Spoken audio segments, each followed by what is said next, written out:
하나님의 말씀 고린도전서 1장 1절입니다. 하나님 뜻을 따라 그리스도 예수의 사도로 부르심을 받은 바울과 형제 소스테네는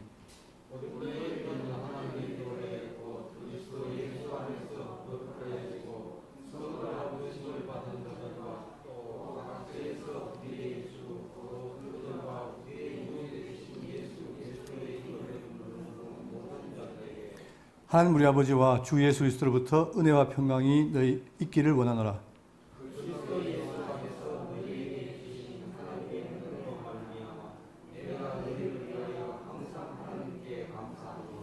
이는 너희가 그 안에서 모든 일 곧 모든 언변과 모든 지식에 풍족함으로 너희가 모든 은사에 부족함이 없이 우리 주 예수 그리스도의 나타나심을 기다림이라.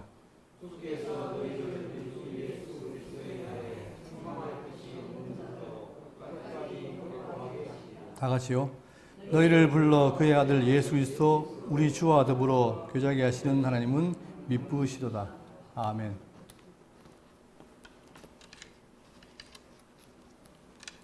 우리는 지난주부터 고린도전서를 시작했죠. 자, 이 고린도전서 내용은 바울이 3차 전도 여행인데 이 에베소 지역에 있을 때, 여기 있을 때에 고린도 교회로부터 얘기가 들려옵니다.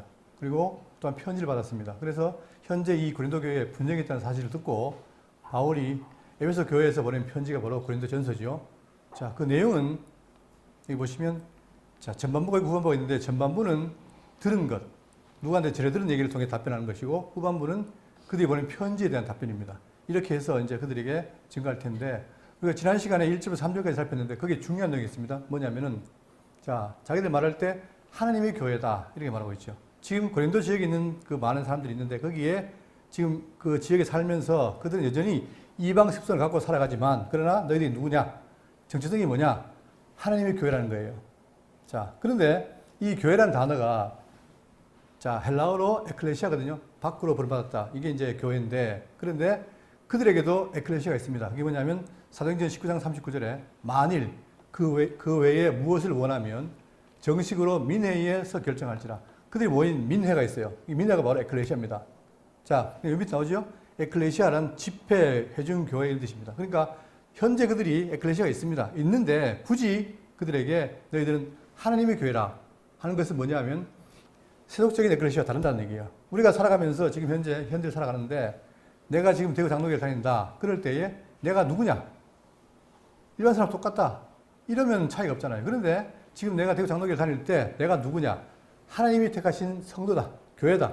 이게 중요한 거죠. 왜 이 말을 하냐면 너희들이 왜 분쟁하느냐? 너희들이 지금 자신의 위치를 모르기 때문에 그렇다. 그걸 미리 알려주기 위해서. 그죠? 그러니까 구별된다 이 말이죠. 그렇기 때문에 이걸 먼저 얘기를 했고 또 너희가 누구냐? 그리스도 예수 안에서 거룩하여지고 성도라 부름받은 자다. 자, 우리는 그냥 내가 겉으로 볼 때는 똑같으니까 내가 성도일까? 하지만 그러나 예수님은 뭐예요? 그리스도 예수 안에 우리를 불러서 거룩하게 한 거예요. 그 거룩은 내 것이 아니라 그분의 것이죠. 자, 고린도전서 1장 3절 보시면 너희는 하나님께로부터 나와서 그리스도 예수 안에 있고 예수는 하나님께로부터 나와서 우리에게 지혜와 의로움과 거룩함과 구원함이 되었으니 그분의 거룩을 받은 거예요. 그러니까 지금 내가 왜 육체적으로는 똑같아 하더라도 이미 벌써 거룩한 자로 성도로 부름받았다 이 말입니다. 우리가 이거를 정체성을 놓치면 안 돼요. 그러니까 지금 교인들이 내가 누군가 이 부분을 깊이 생각하게 되고 아, 내가 성도구나. 내 능력이 아니라 하나님 은혜 가운데 내가 성도가 됐구나. 이 사실을 알아야 되는 거예요. 그래야만이 분쟁도 그렇고 모든 일에서 벗어날 수 있는 거예요. 그러니까 바울은 미리 먼저 고린도 교회에게 너희들이 하나님의 교회다, 성도다. 이걸 말하고 있는 거죠. 자, 그러면서 4절입니다. 그리스도 예수 안에서 너희에게 주신 하나님의 은혜로 말미암아 내가 너희를 위해 항상 하나님께 감사하노니. 바울은 항상 뭐냐? 그리스도 예수 안이라는 말을 씁니다. 우리가 여느 사람들처럼 그래서 밖에 있다면 아무 의미가 없어요. 그런데 내가 지금 죄인이었으나 그리스도 안에 있다는 말은 그의 보호 안에 있다는 얘기죠. 즉 구원 안에 있다는 얘기예요. 안에서 너희에게 주신 하나님의 은혜로 말미암아 그게 은혜라는 거죠. 행위가 아니라 은혜로 말미암아 내가 너희를 위해 항상 하나님께 감사하노니. 바울은 항상 감사합니다. 누구를 위해서? 자기가 다니면서 복음을 전했던 교회, 그 교회를 향해 감사하는데 그 이유가 뭐냐면 자 너희를 위해 항상 하나님께 감사하노니. 자, 로마서 1장 8절입니다. 먼저 내가 예수 그리스도로 말미암아 너희 모든 사람에 관하여 내 하나님께 감사함은 너희 믿음이 온 세상에 전파됩니다. 바울의 감사를 딴 게 없습니다. 나에게 잘해주니까 감사하는 것도 아니고 너희 교회가 부자니까 감사하는 것도 아니고 지금 너희들이 뭐라는 거예요? 믿음이 있다는 거예요. 즉 예수를 위해서 믿는 믿음이 있다.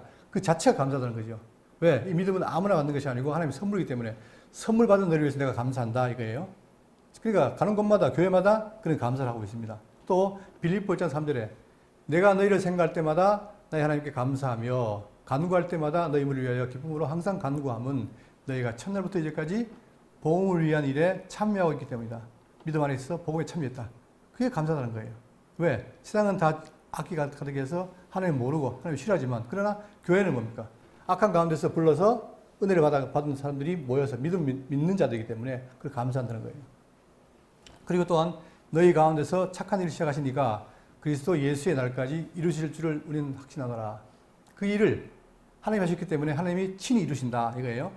내가 너희 무리를 위하여 이와 같이 생각하는 것이 마땅하니 이는 너희가 내 마음에 있으며 나의 매임과 복음을 변명함과 확정하며 너희가 다 나와 함께 은혜에 참여한 자가 되었다. 그죠? 은혜에 참여한 자. 그러니까 모든 사람들은 자기 행위로 구원을 받으려 하지만 그러나 우리는 뭐예요? 그게 안 되니까 은혜를 기다렸고 그 은혜 가운데 있기 때문에 그것이 감사다. 우리도 마찬가지입니다. 일단 살면서 왜 감사하지 못하느냐?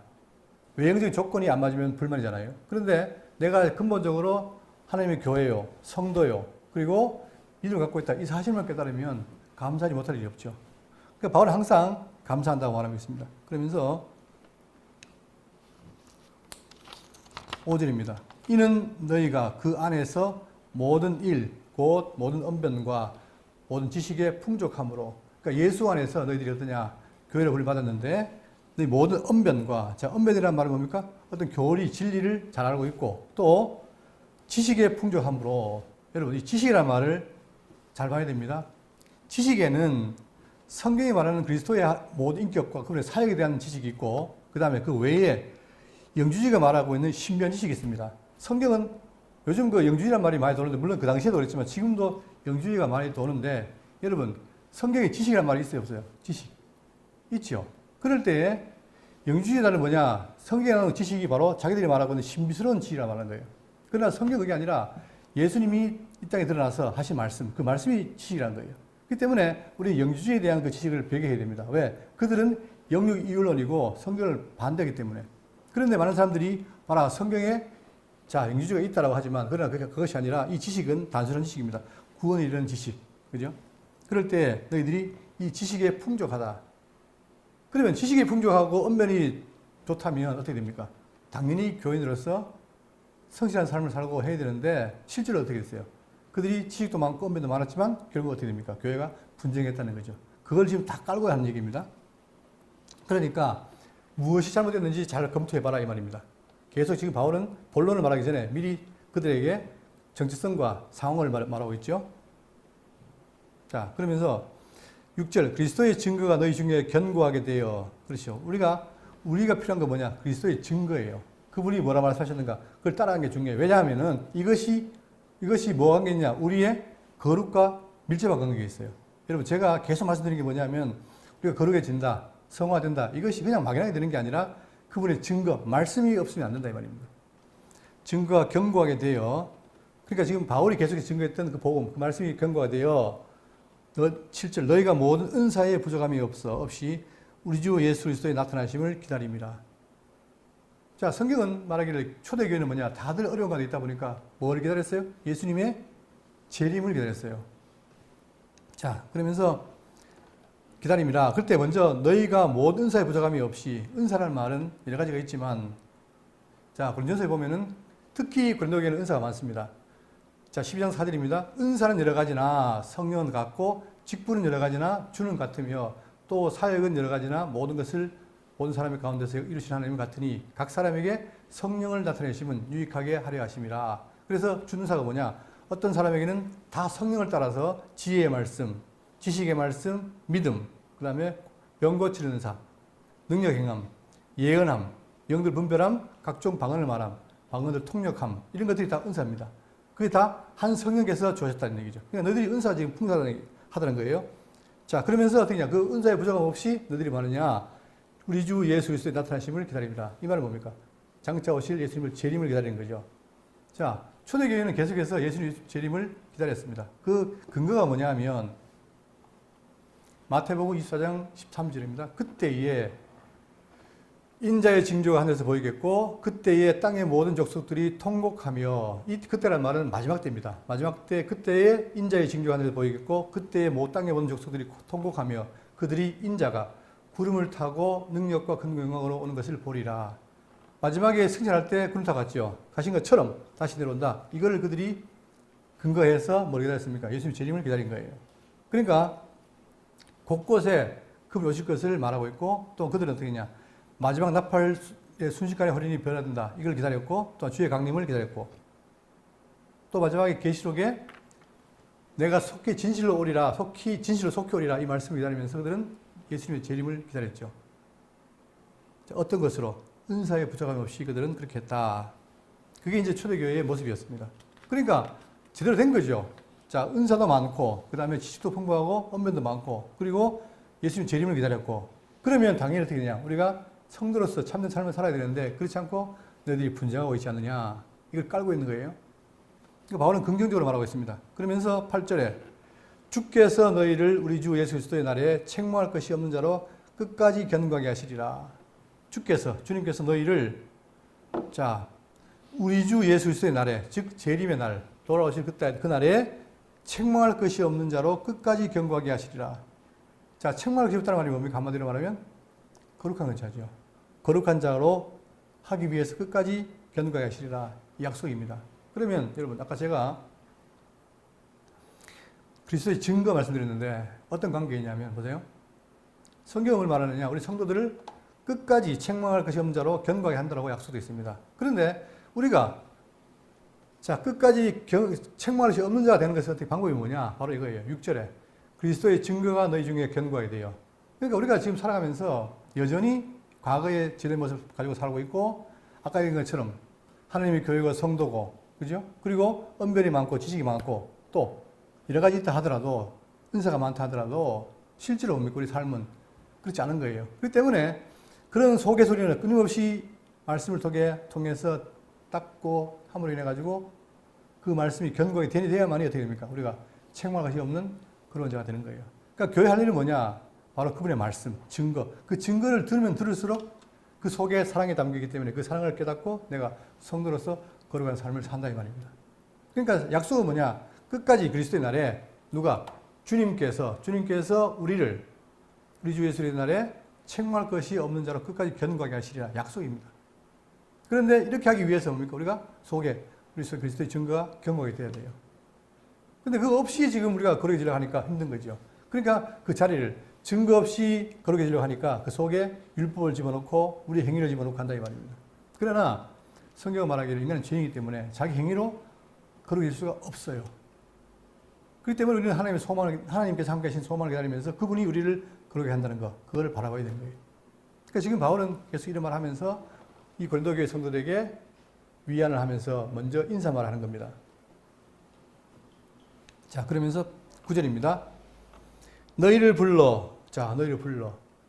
아무도 우리는 스스로 온 게 없어요. 다들 뭡니까? 내 속에서 그분이 부른 마음을 듣고 온 거 아닙니까? 그러니까 그분이 너희를 불러 그의 아들 예수 그리스도 우리 주와 더불어 교제케 하시는 하나님은 미쁘시도다.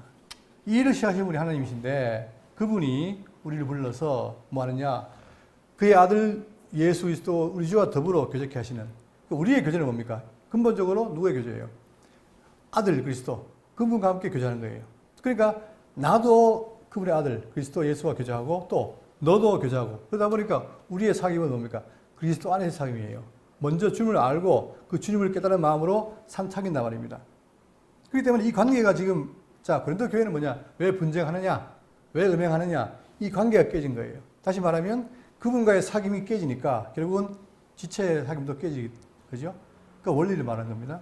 그러니까 다시 보시면은 너희를 불러 그의 아들 예수 그리스도의 또 우리 주와 더불어 교제하게 하시는 하나님은 미쁘시도다.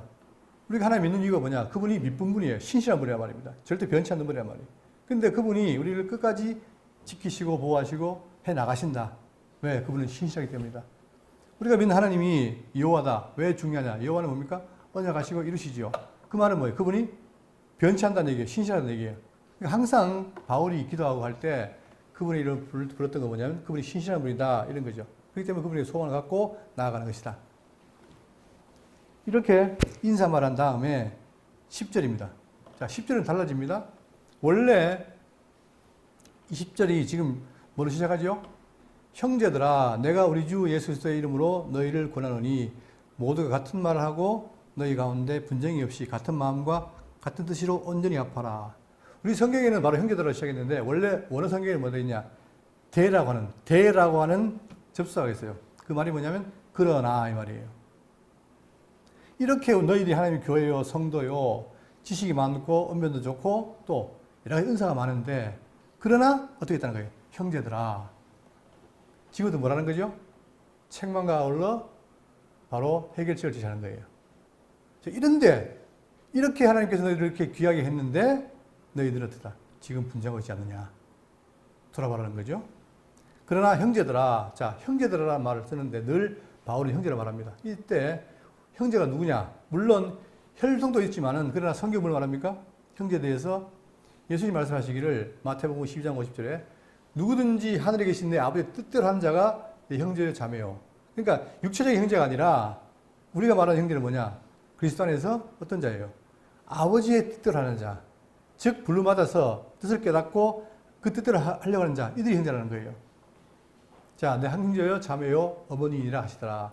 예수님 말씀 거기에서 바울은 뭐냐? 우리가 다 믿음 안에 있지 않느냐? 그러니까 형제라는 거죠. 그러면서 계속 형제들아 이렇게 말하면서 그들에게 하나님의 말씀을 증거하고 또한 책망하고 권면하고 있습니다. 다시 본문 봅니다. 형제들아, 내가 우리 주 예수 그리스도의 이름으로 너희를 권하노니. 자, 바울은 항상 뭡니까? 자기가 사도이지만 사명 종이죠.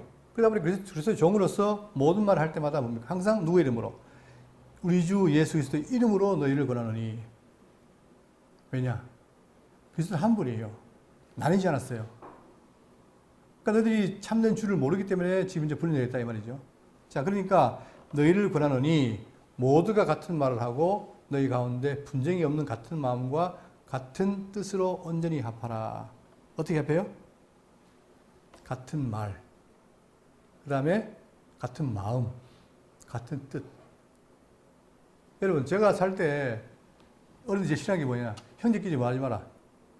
싸우지 마라. 그죠? 근데 안 싸워도 됩니까? 늘 싸우잖아요. 왜 싸웁니까? 다 뜻이 달라요. 생각이 다르고. 그러다 보니까 자기 주장하다 보니까 맨날 싸우잖아요. 그걸 부모님이 싫어했고. 그런데 교회도 마찬가지예요. 교회도 뭐냐? 다 하나, 그리스도 하나 돼야 되는데 틈만 나면 싸우는 거예요. 다른 말을 하고. 그런데 우리가 할 말은 뭡니까? 그분에게 배운 말씀이기 때문에 같은 것인데 이 다른 거예요. 그러니까 자, 같은 말을 하고 그 말은 뭡니까? 현재 고린도 교회가 같은 말이 아니라 무슨 말을 하고 있는 거예요? 다른 말을 하고 있는 거예요. 또 분쟁이 있어요. 자, 다른 말 하니까 분쟁이 있는 거죠. 왜? 내 말이 옳다고 싸우니까 늘 다투는 거예요. 또 같은 마음과 같은 뜻으로 온전히 합하라. 이 말은 마음도 갈라지고 뜻도 달라지는 거예요. 그렇기 때문에 이 교회를 화합하는, 자, 우리 교회든 남의 교회든 간에 교회를 화합하는 방법은 뭐냐? 그분의 뜻에 우리가 다 절여 있어야 돼요. 아, 이분의 뜻이 이거구나. 그래야 되지. 만약에 그걸 잊어버리면 어떻게 됩니까? 그때부터 뭐가 나옵니까? 내 뜻과 내 말과 내 생각이 나오는 거예요. 그러다 보면은 사람은 하나 될 수 없습니다. 심지어 부부도 어떻게 됩니까? 다투잖아요. 그죠? 이거 뭐예요? 각자의 뜻이 있기 때문에. 그러나 교회는 뭐냐? 교회는 각자 개인이 있지만 그러나 우리 머리는 누구라는 거예요? 머리는 그리스도라는 거예요. 그렇기 때문에 머리에 붙어 있으면 실제로 인간의 인체 그대로 보면 어떻게 됩니까? 모든 것이 머리의 생각으로부터 움직이는 거 아닙니까? 그런데 팔이 네 머리대로 안 하겠다. 내 마음대로 하겠다. 이러면 어떻게 됩니까? 문제 생긴 거죠. 자, 그처럼 지금 이 고린도 교회에 분쟁이 있다는 거예요. 다른 말과 그다음 다른 마음과 다른 뜻으로 지금 되어 있다. 그러니까 너희들 합해라. 이것이 좋아. 우리가 한번 합해보자. 하고 해보지만 안 돼요. 왜? 사람은 근본적으로 다르기 때문에. 그렇기 때문에 합하는 방법은 뭐냐? 근본적인 치료를 하지 않으면 안 되겠죠? 그게 누구냐? 바로 예수 그리스도 되겠습니다. 그러니까 이 분쟁이라는 말은 갈라진 틈, 그 다음에 옷이 찢어졌다 등등 이 교회가 쫙 나뉘어지는 거예요. 여러분 이 땅에 살면서 제일 어려운 게 뭡니까? 교회가 나누는 거잖아요. 그죠? 물론 다 나누는 게 힘들지만 특히 교회가 갈라지면 너무나 어렵습니다. 어떻게 보면 교회는 분열해서 하죠. 한국에도 보면 많이 분열되잖아요. 왜 그러는가? 주로 원인이 뭐냐면 사람이 바뀔 때. 그럴 때 많이 일이 생겨요. 잘 성장하던 교회가 목사님 은퇴하고 갑자기 반으로 쪼개져요. 왜 그럴까? 이런 것들이 뭐냐? 그 교회가 견고하게 그리스도의 진리에 서 있으면 안 그럴 텐데 그렇지 않기 때문에 목적한 바가 다르기 때문에 갈라진다 이 말입니다. 그런데 이 고린도 교회는 뭐냐? 지도자. 여러분 이게 중요하죠. 지도자 때문에 달라진 거예요. 자 여기서 말하는데 11절 내 형제들아 근로의 지편으로 너에게 대한 말이 내게 들리니. 자 근로이라는 사람이 누군지는 정확히 모르겠지만 어쨌든 간에 자 그 고린도 교회에 있는 사람인데 바울에게 알려준 거예요. 내게 들리니 곧 너희 가운데 분쟁이 있다는 것이라. 화합이 아니라 분쟁입니다. 나눠졌단 말입니다. 자, 말다툼이 생기고 논쟁이 생기고 이런 것이 있다 이 말입니다. 그러다 보니까 교회가 하나가 안 되는 거예요. 하나가 안 되면 어떻게 됩니까? 분열이 되면은 불안한 거죠. 내가 이것을 말하거니와 너희가 각각 이르되 나는 바울에게 나는 아볼로에게 나는 게바에게 나는 그리스도에게 속한 자라 한다는 것이니. 여러분 지금 여기 나오는 바울, 아볼로, 게바가 누굽니까? 누구예요? 그리스도의 종이죠. 부름받는 종이란 말입니다. 그러면 이들은 늘 뭘 했습니까? 자기들의 주인인 그리스도를 증거했는데 듣는 사람은 뭐예요? 뭘 본 거예요? 그리스도가 안 보이니까 누굴 봐요? 사람을 보는 거예요. 우리도 그렇잖아요. 누가 잘난 사람이 있으면 집중하잖아요.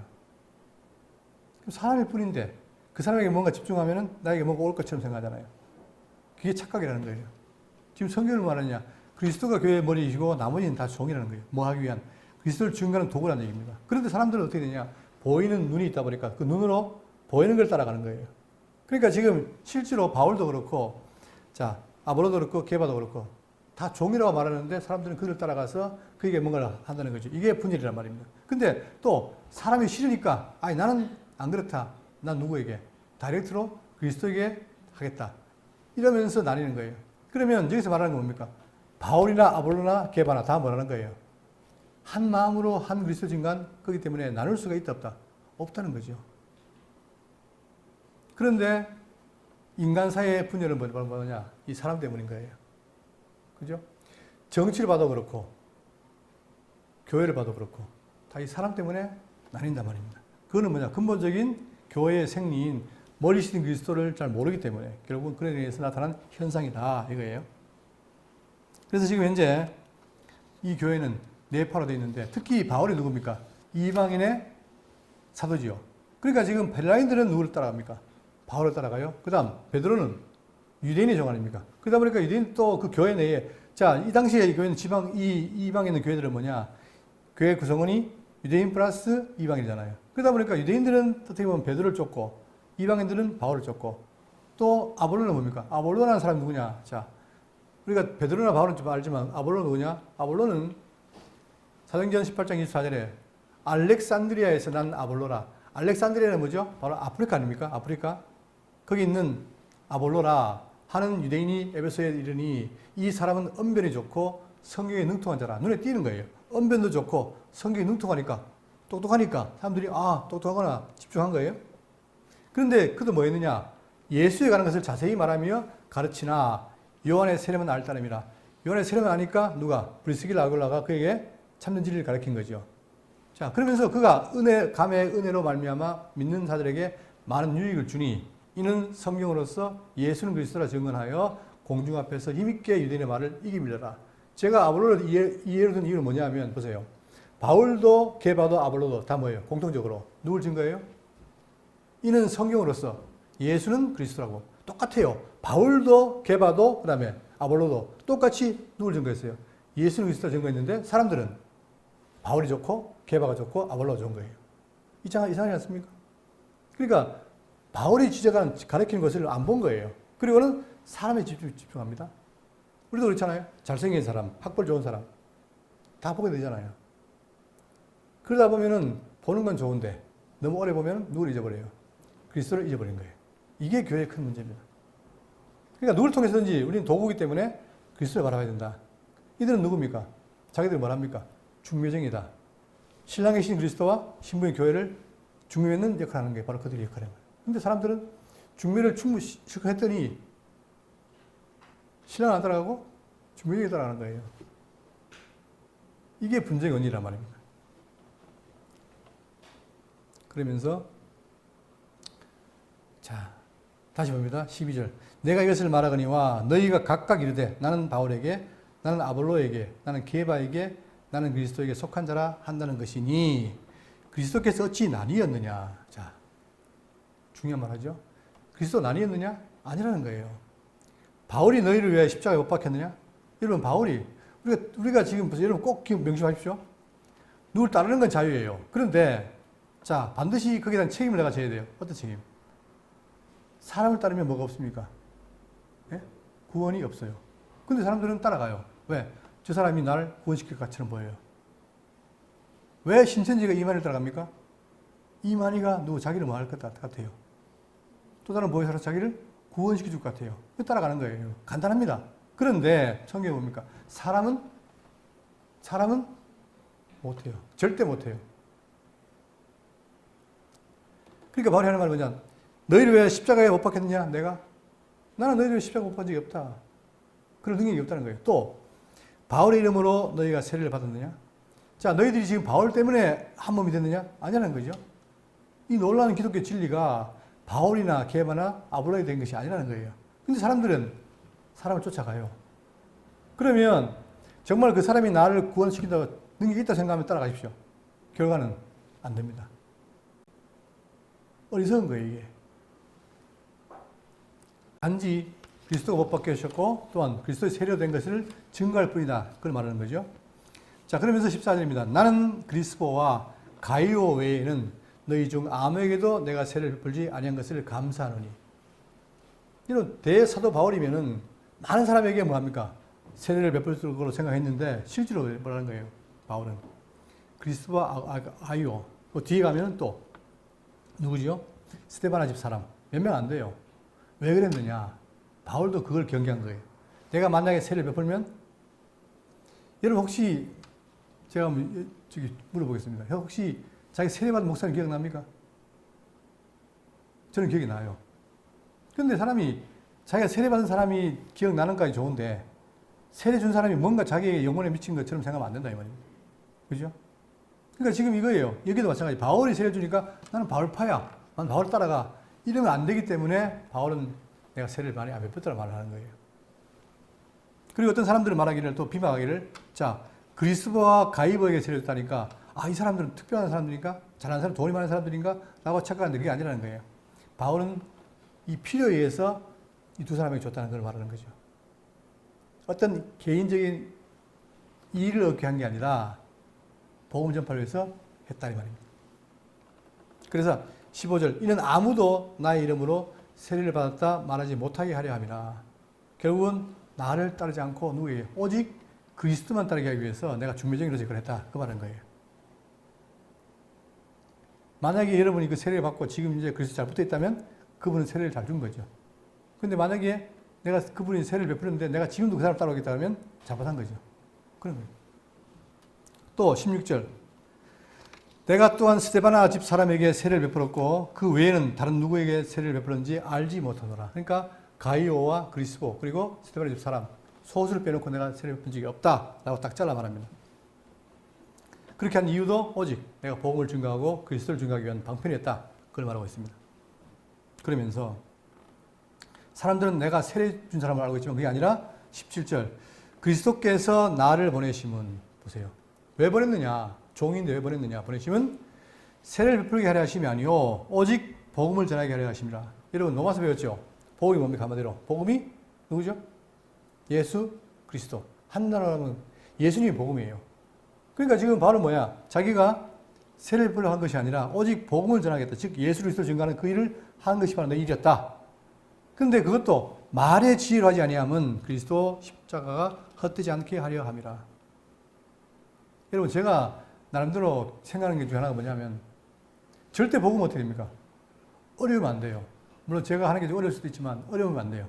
복음은 간단해야 돼요. 근데 많은 사람들이 자기의 모든 지식, 철학, 뭐 사회학, 역사 이런 걸 다 동원해가지고 굉장히 자기식으로 말씀을 어렵게 전하는 사람이 있습니다. 따라가면 안 됩니다. 제가 경계하는 게 뭐냐면 로마서 강론을 로마서 몇 장이죠? 총 16장이죠. 근데 로마서 강의가 300회예요. 300회. 전 이해가 안 돼요.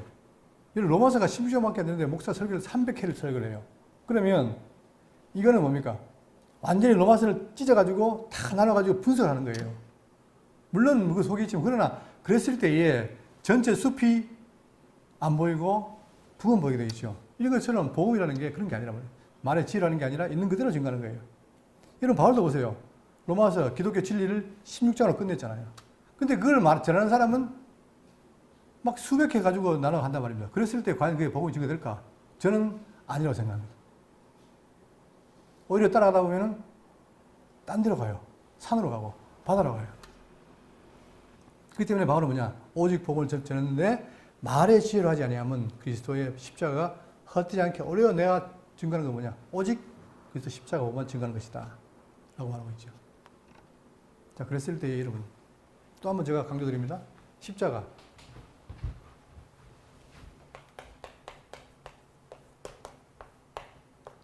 저도 십자가를 좋아해가지고 옛날에 예수 전도한 다닐 때 가죽 십자가를 끼고 다녔어요.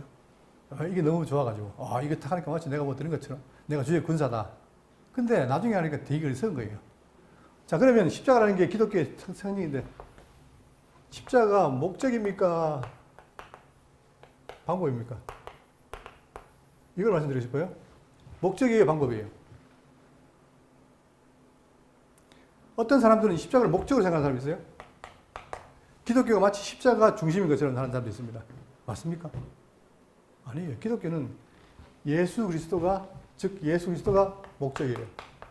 근데 그 예수님이 우리를 죄를 사하기 위해서 사용하신 방법이 뭡니까? 그게 십자가예요. 이 십자가는 구속의 의미가 있고 또 자기 부인의 의미가 있어요. 그러나 구속과 자기 부인은 뭐냐? 그리스도의 사역일 뿐이지 그게 목적이 아니란 말입니다. 그런데 마치 기독교가 십자가 종인 것처럼 목적으로 세워놓고 본 분들이 있는데 위치가 뭐냐? 먼저 그리스도가 목적이고 그것은 방법이다. 그러니까 우리가 십자가를 달 때 자기 부인도 마찬가지입니다. 자, 바울이 자기 부인, 베드로에게 예수님이 뭐라 했습니까? 자기를 부인하고 십자가를 지고 나를 따라라 할 때 그 자기 부인은 뭐냐 하면 하나님의 뜻이 있는데 내 뜻을 강조하면 어떻게 됩니까? 충돌 생기죠. 그러니까 네 뜻 포기해라 그 말이에요. 나를 죽이라는 말이 아니고 나를 무슨 완전히 자기 부인을 해서 완전히 바닥으로 갈래 그 말이 아니라 하나님 뜻에 반대하지 말라 이 말이에요. 근데 확대돼가지고 마치 자기를 비우는 게 기독교인 것처럼 착각하는 분이 있는데 그렇지 않습니다. 근데 그게 안 돼요.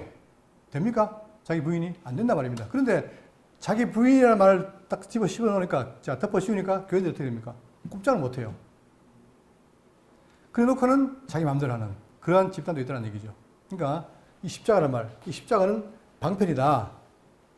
보시면서 18절입니다. 그러면서 십자가의 도가 멸망하는 자들에게는 미련한 것이요 구원을 받는 우리에게는 하나님의 능력이라.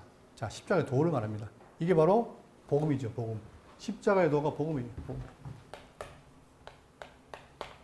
모든 사람들이 자기가 죄를 해결하고 구원받으려 하지만 그러나 기독교는 뭡니까? 하나님의 아들이 와서 십자가를 지시고 우리 대신 구원을 시켰다. 그게 복음 아니에요. 그 도. 그죠? 십자가의 도. 근데 이 십자가의 도가 딱 드러났을 때 그걸 보고 미련하게 본 자가 있고 지혜롭게 본 자가 있는 거예요. 누구에게는? 멸망한 자들이 뭡니까? 그게 아주 미련하게 보여요. 근데 오늘 우리는 뭡니까? 우리에게는 그것이 굉장히 지혜롭게 보이죠. 왜? 하나님의 능력이기 때문에.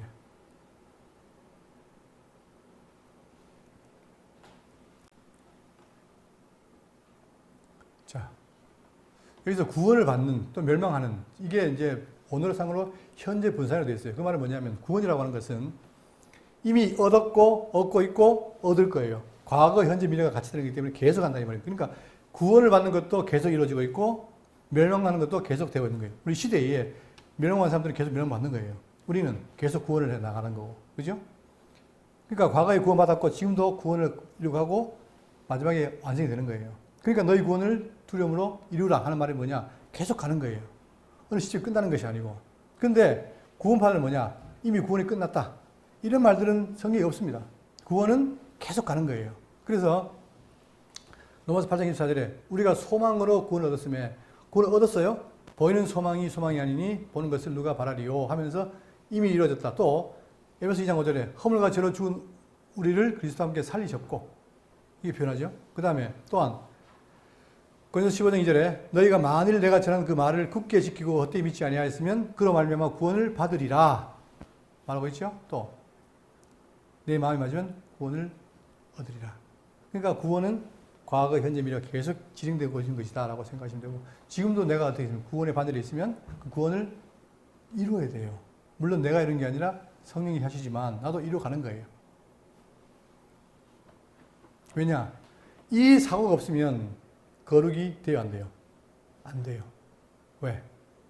거룩에 질게 없어요. 왜? 이미 끝나버렸는데. 굉장히 무서운 얘기입니다, 이게. 그게 철학적인 사고, 즉 선전론적인 사고가 있으면 뭐냐? 내가 이미 다 구원받았고 완성되기 때문에 할 일이 없는 거예요. 이게 성도에 굉장히 위험한 것이다. 그러나 성경은 말하기를 구원받는 것도 멸망하는 것도 지금 계속 진행되고 있다고 말하고 있습니다. 그런데 이 십자가도가 하나님을 믿는, 즉 구원받은 우리에게는 하나님의 능력이라는 거예요. 사람의 능력이 아니라 하나님의 능력이라는 거예요. 능력이라 19절 기록된 바 내가 지은 자들의 지혜를 멸하고 총명한 자들의 총명을 폐하리라 하였으니 자 그러면서 구약을 인용합니다.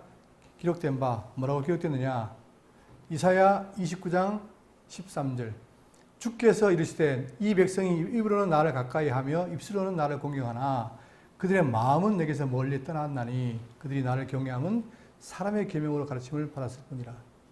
자 기독교는 뭡니까? 우리의 마음이 바뀌어야 되잖아요. 근데 구약에 보니까 사람들이 더 입술로만 하나님을 경외하는 거예요. 마음은 썩었는데. 그 근본적으로 뭐냐? 우리 마음이 치료받아야 될 거 아니에요. 그래서 예수님이 뭐랬습니까? 자, 뭘 말씀해요? 너희들이 물과 성령으로 뭐하지 않으면, 거듭나지 않으면, 자, 거듭나지 않으면 아무 의미가 없어요. 그러나 바리새인들은 뭡니까? 입으로만 한 거예요. 자, 그래서 떠났다. 그들이 나를 경외하면 사람의 계명으로 가르침을 받았을 뿐이라 입으로 했다 뿐이에요. 그러므로 내가 이 백성 중에 기이한 일, 곧 기이하고 가장 기이한 일을 다시 행하리니 그게 뭐냐? 그들 중에서 지혜자의 지혜가 없어지고 명철자의 총명이 가려지리라. 마음에 할 일을 못 받으니까 지혜가 아닌 거예요. 총명이 아닌 거예요. 그러니까 헛된 것만 믿고 헛된 것 따라가는 거예요. 그러나 여러분과 저는 뭡니까? 예수님 말미암아 성령의 역사로 말미암아 내 속이 건다니까 참된 걸 따라가게 되는 거죠. 자, 그래서 기록된 바 이 말씀처럼 내가 지은 자들의 지혜를 멸하고 세상에 지은 자가 있습니까? 없습니까? 많아요. 그죠? 넘쳐요. 정말 그 석학들의 말을 들어보면 야, 어떻게 저렇게 지혜를 올까? 제가 통영의 뭡니까? 박경리 시인이죠. 아, 근데 그 사람 보면서 아니 어떻게 인간이 글을 가지고 이렇게 잘 조합해가 멋있게 만들어낼까?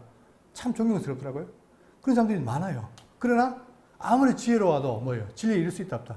없다는 거예요. 마음이 바뀌지 않으면. 그런데 성경이 뭐냐?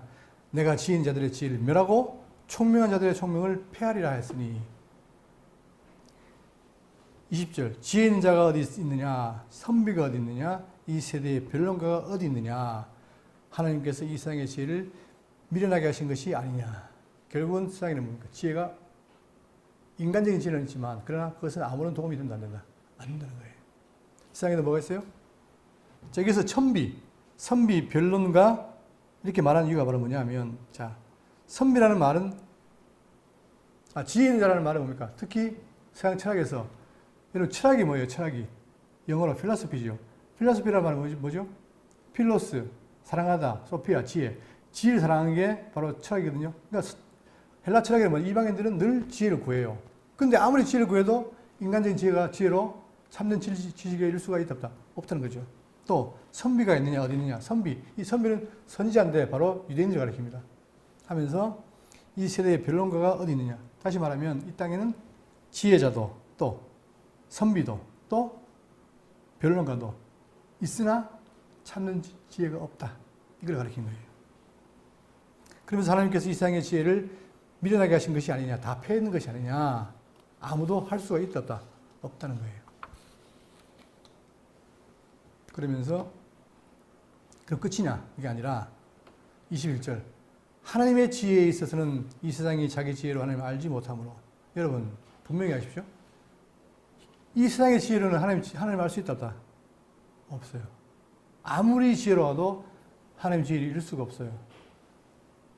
하나님께서 전도의 미련한 것으로 믿는 자들을 구원하시기를 기뻐했다. 전도의 미련. 전도의 방법을 말하는 게 아니라 전도의 내용. 그 내용으로 듣고 어떻게 믿는 자들을 구원하시기를 기뻐했다는 거예요. 그러니까 이것도 마찬가지입니다. 전도. 도를 전하잖아요. 자, 전도, 도를 전하는데 이 도를 전할 때 누가? 성령께서 지혜를 줘서 깨닫게 하지 않으면 돼야 안 돼요? 안 된다 말이에요. 그죠? 그러니까 그 내용을, 말씀을 통해서 지혜를 깨닫게 해야만 깨닫는 거잖아요. 그때 하나님이 함께 하시면 안 된다는 거예요. 그러나 그것을 하나님께서 기뻐했다. 그리고 유대인은 표적을 구하고 헬라인은 지혜를 찾으나 이 두 세계의 사람을 대비합니다. 여러분 왜 그러냐면 그 당시가 세계가 뭐예요? 로마 중심이었죠. 그러다 보니까 그 당시 이방인들은 철학이고 헬라 사상이고 그 다음에 유대인들은 바로 표적을 구했어요. 여기에 대해서 성경이 말하기를 자 마가복음 8장 11절에 바리새인들이 나와서 예수를 힐난하며 그를 시험하여 하늘로부터 오는 표적을 구하거늘. 여러분 표적이 왜 필요합니까? 표적. 성경의 표적이 왜 필요하죠? 하나님이 보낸 선지라는 것을 깨닫게 해주는 거 아닙니까? 사람들은 뭐에 관심 있어요? 표적에만 관심 있는 거예요. 아, 이 사람 떡으로? 아니지. 뭔가를 포도주로 피를 만든다. 뭐 이렇게 변하는 걸 좋아하는 거예요. 표적만 좋아한단 말입니다. 왜? 그걸 행하는 분이 하나님의 아들이라는 걸 잊어버리는 거예요. 그러니까 날마다 표적만 구하는 거죠. 예수님이 뭐 보여줬어요? 내가 무슨 표적? 연합의 표적. 보여줘도 모르는 거예요. 표적은 구하지만 정말 그 표를 통해서 진리를 이룰 수가 없다. 왜? 하나님의 지혜가 없기 때문에.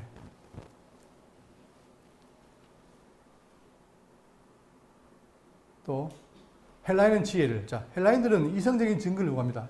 그들이 이성이 발달됐기 때문에 증거하는데 아무리 그들이 알아도 알 수가 없어요. 왜? 그들은 이제 보세요. 필로스 사랑하고 소피아 지혜를 사랑했는데 그러나 왜 그러냐? 사도행전 10장 21절 보시면 모든 아덴 사람과 거기에서 나가게 되는 여교인들이 가장 새로운 것을 말하고 그들은 날마다 새로운 걸 구하는 거예요. 구하고 듣는 것 외에는 달리 시간 쓰지 않는데 아무리 해도 진리에 이룰 수 없으니까 날마다 뭡니까? 새 것만 찾을 뿐인 거예요. 이게 현실이란 말입니다. 그러니까 유대인의 표적을 구하나 진리를 못 구하고 이방인도 날마다 진리를 찾으나 못 찾고 결국은 안 된다 이 말입니다. 그렇지만 자 보세요. 표적과 지혜를 찾으나 못 찾았지만 우리는 어떻게 합니까? 우리는 23절 우리는 십자가에 못 박힌 그리스도를 전하니 사람들은 미련하게 보지만 그러나 우리는 뭡니까? 십자가에 못 박힌 그리스도를 전하니 유대인에게는 그러지 이방인에게는 뭐다? 미련한 것이로 돼. 보세요. 여러분 우리가 만약에 유대인과 이방인에 속했다면 우리에게도 십자가는 뭡니까? 아주 미련하고 그렇게 것이 되잖아요. 그런데 우리가 성령이 함께 하시니까 믿음이 오게 되니까 어떻게 돼요? 자, 여러분 여기에 집중하십시오. 14절 뭐죠? 오직 누구에게? 부르심을 받은 자들에게는 여러분과 저입니다. 직접 친히 부름받은 자들에게는 유대인이나 헬라인이나 그리스도는 뭐다? 하나님의 능력이요 하나님의 지혜니라. 바로 세상 사람들은 세상 지혜를 찾지만 못 찾지만 그러나 우리는 뭐예요? 하나님의 지혜를 알게 된 거예요. 그러면서 25절 하나님의 어리석음이 사람보다 지혜롭고 하나님의 약하심이 사람보다 강하니라. 그렇죠? 마치 자기의 지혜로 하나님 보니까 하나님이 참 미련해 보이지만 그러나 하나님은 그렇지 않다는 거예요. 하나님은 사람보다 지혜롭고 또 약하심이 사람보다 강하다. 그러면 왜 이 하나님의 지혜가 중요하냐? 자, 우리는 뭡니까? 십자가 도를 통해서 뭘 받았어요? 하나님의 지혜를 발견한 거예요. 그런데 이 하나님의 지혜에 대해서 구약이 말하기를 이걸로 결론 맺겠습니다. 잠언 8장 22절 여호와께서 그 조화의 시작 곧 태초에 일하시기 전에 나를 가지셨으며 이 나가 누구냐? 바로 그리스도인데 그분이 참된 지혜라는 거예요. 가지셨으며 만세 전부터 태초부터 땅에 생기기 전부터 내가 세움을 받았나니 아직 바다가 생기지 아니하였고 큰 샘들이 있기 전에 내가 이미 났으며 산이 세워지기 전에 언덕이 생기기 전에 내가 이미 났으니 하나님이 아직 땅도 들도 세상의 진토의 근원도 짓지 아니하였을 때라 아주 내가 만세 전부터 존재했다. 그런데 내가 바로 하나님 지혜라는 거예요. 다 읽어보세요, 8장을. 그러면서 하는 말이 뭐냐? 대저 나를 얻는 자는 생명을 얻고 여호와께 은총을 얻을 것입니다. 근데 뭐예요? 바로 그 지혜이신 하나님의 지혜를 얻게 되면 나를 얻는 자는 뭐예요? 뭘 얻어요? 생명을 얻고 여호와께 은총을 얻을 것입니다. 여러분과 제가 뭡니까? 하나님의 지혜이신 그리스도를 알므로 받아들임으로 뭘 얻은 거예요? 우리가 생명을 얻은 거예요. 또한 은총을 얻은 거예요. 이게 성도입니다, 여러분. 그런데 너희들이 성도인데 지금 분쟁하느냐? 그 말인 거죠. 베드로가 뭐고 바울이 뭐고 걔가 뭐냐? 아볼로가 뭐냐? 별거 아니라는 거예요. 종이라는 거예요. 그러나 우리는 뭡니까? 그를 통해서 누굴 만났습니까? 바로 그리스도를 만났는데 그 그리스도가 하나님의 종이다. 그러니 그분이 너희에게 영생과 은총을 줬다. 그러나 나를 잃는 자는 자기 영혼을 해하는 자라 나를 미워하는 자는 사망을 사랑하느니라. 여러분 지금 누구 얻었습니까? 우리가 참된 지혜를 얻었습니까? 그렇다면 우리에게 영생이 온 것입니다.